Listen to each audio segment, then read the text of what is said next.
Question is the motion be agreed to. The honourable member for Nelson. Thank you, Mr President. I rise to make a brief contribution on this motion, which I'll be supporting. And firstly, I wish to acknowledge and thank the honourable member for Murchison for bringing this motion to us. It's a clear mechanism for the chamber to consider.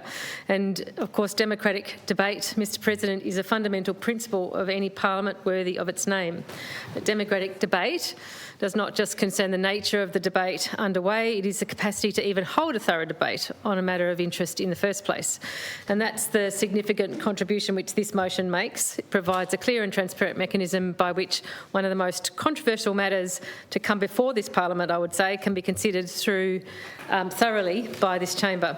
We all know the nature of the statutory instrument. The State Policies and Projects Macquarie Point Precinct Order 2025 does not allow for amendment as if it were a bill, but it certainly warrants as thorough an examination as a piece of legislation would be awarded.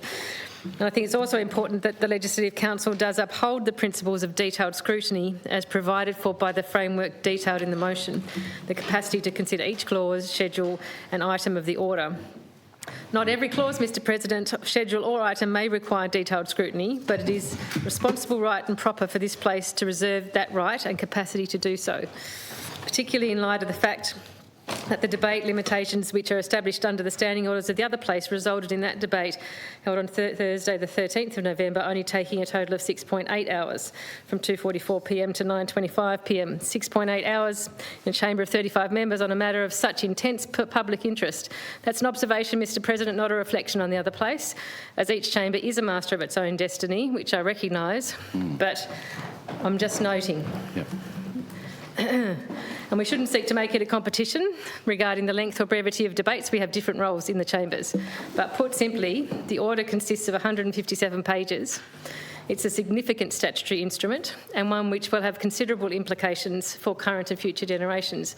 It was that gravitas and statewide consequence which was used as a rationale in declaring the proposed Macquarie Point Stadium a project of state significance in the first place. And as such, it deserves and warrants that it is provided the most rigorous and informed scrutiny possible through this place.